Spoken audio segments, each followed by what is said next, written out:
Good evening students, I am Pankaj Mishra from Shivpuri.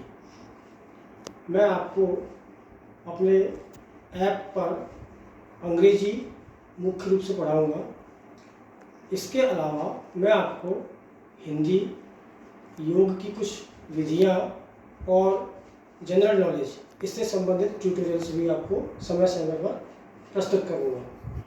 तो चूँकि मेरा विषय मूल रूप से अंग्रेजी है, मैं अंग्रेजी का ही शिक्षक रहा हूँ, तो आज की शुरुआत हम अंग्रेजी के लेसन से ही करेंगे। तो very first, language is used for communication. While communicating we use sentences to express ourselves. अपने आप को व्यक्त करने के लिए हम जिन वाक्यों का, जिन शब्दों का इस्तेमाल करते हैं, उनकी एक खास रचना विधि होती है। तो जब हम अंग्रेजी या किसी अन्य भाषा को सीखते हैं एज ए सेकंड लैंग्वेज, तो हमें उसको स्ट्रक्चर को भी थोड़ा सा समझना होता है। तो सबसे पहली चीज़ जो समझने की है वो है sentence. What is sentence all about? क्योंकि हम अपने अभिव्यक्ति में, बोलने में हो अथवा लिखने में हो, हम वाक्यों का ही प्रयोग करते हैं। तो आइए सबसे पहले हम सेंटेंसेस को ही सीखते हैं।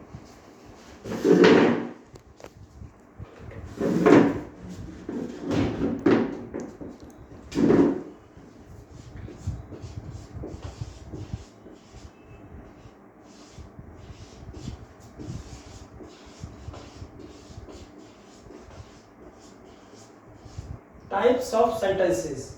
This is very basic and minimal point and thing in learning English. तो कई मत हैं, कोई 4 कहते हैं, कोई 3 कहते हैं, कोई 5 कहते हैं। Actually there are 2 classifications about sentences. Number 1, based on meaning, अर्थ पर आधारित 5 प्रकार के वाक्य होते हैं। यूजुअली 4 कहे जाते हैं, पर है वो 5। हाँ, ये बात ज़रूर है कि जितना ज़्यादा हम यूज़ करते हैं वो मोस्टली 4 सेंटेंसेस का ही यूज़ करते हैं, पर इंग्लिश में 5 प्रकार के ही मूल रूप से अर्थ पर आधारित वाक्य होते हैं। पहला है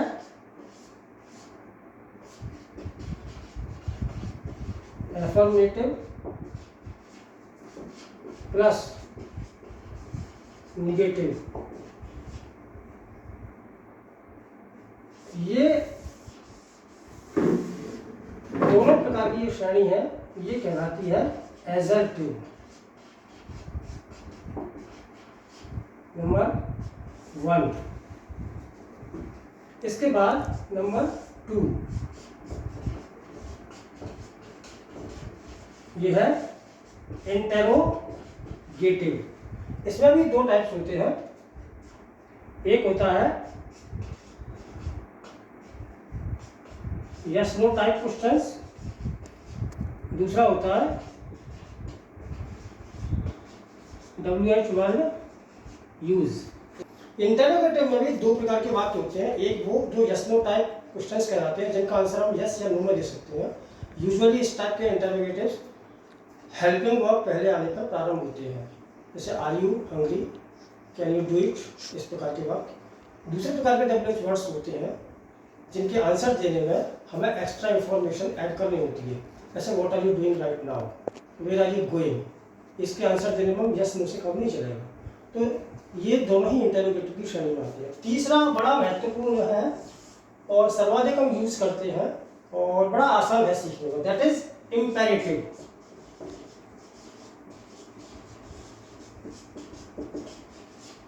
इम्पेरेटिव सेंटेंस कई तरह से इस्तेमाल होता है। सबसे अहम बात यह है, जब हम इसको सेंटेंस को समझाएंगे तब इसको समझ लेंगे और विस्तार से, पर यह ज़्यादातर commands, requests, advices and suggestions में यूज होता है। सबसे अहम बात यह है कि इसमें सब्जेक्ट का यूज हम नहीं करते हैं। 4th is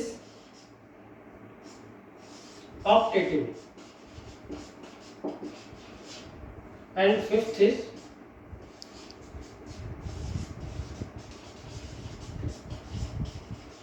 exclamatory.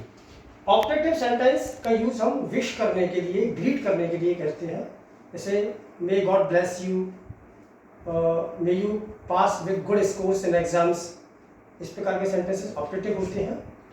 एक्सक्लेमेटरी, जो हम किसी आश्चर्य अथवा आश्चर्य की अभिव्यक्ति किसी सेंटेंस के रूप में करते हैं, जैसे how old this building is, what A beauty this garden has, इस प्रकार के वाक्य एक्सक्लेमेटरी में आते हैं। इन चौथे पांचवें वाक्यों का इस्तेमाल डेली या नॉर्मल कम्युनिकेशन में लिमिटेड या रेयर होता है। बाकी ये 3 टाइप्स के सेंटेंसेज हैं। नंबर 1 एसर्टिव, नंबर 2 इंटरोगेटिव, जिनके दो प्रकार होते हैं, and number 3 imperative. Most of the English हम इन्हीं सेंटेंसेस के आधार पर बनाते हैं, इस्तेमाल करते हैं। तो ये पहला प्रकार हुआ बेस्ड ऑन मीनिंग, यानी ये एक कैटेगरी हुई based on meaning. Now come to second category, that is based on structure. ये वाक्य अपने अर्थ से बता देते हैं कि ये किस टाइप के हैं, पर यहाँ जो वाक्य आएंगे वो अर्थ में ये कोई भी हो सकते हैं, पर उनका डिवीजन स्ट्रक्चर यानी वाक्य किस ढंग से बना है उस पर आधारित होता है। तो इसमें भी 3 कैटेगरीज है, 1 2 3। फर्स्ट इज सिंपल सेंटेंस,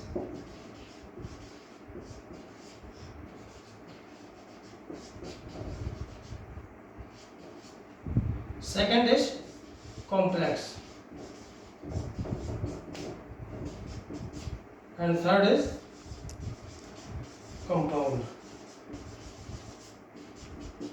अब ये जो सिंपल सेंटेंस है, और टेंस में भी कई जगह सिंपल वर्ड आता है, ये कई बार हमारे दिमाग में कन्फ्यूजन या भ्रम की स्थिति उत्पन्न कर देता है। हम विस्तार से इसको अगली क्लास में समझेंगे। मोटे तौर पर सिंपल सेंटेंस वह होता है जिसमें एक ही वाक्य हो, और एक वाक्य जब होता है जब उसकी फाइनाइट वर्ब एक हो, यानी मेन वर्ब एक हो और उसका एक ही सब्जेक्ट हो, that is called simple sentence. यदि वाक्य 2 वाक्यों से मिलकर बना हुआ है या 2 से अधिक वाक्यों से मिलकर बना हुआ है तो वह कॉम्प्लेक्स अथवा कंपाउंड की श्रेणी में आता है। तो आज हमने सेंटेंस के बारे में मोटे तौर पर जाना, what is a sentence. Next class में हम इनकी डिटेल में चर्चा करेंगे। Thank you for today's session.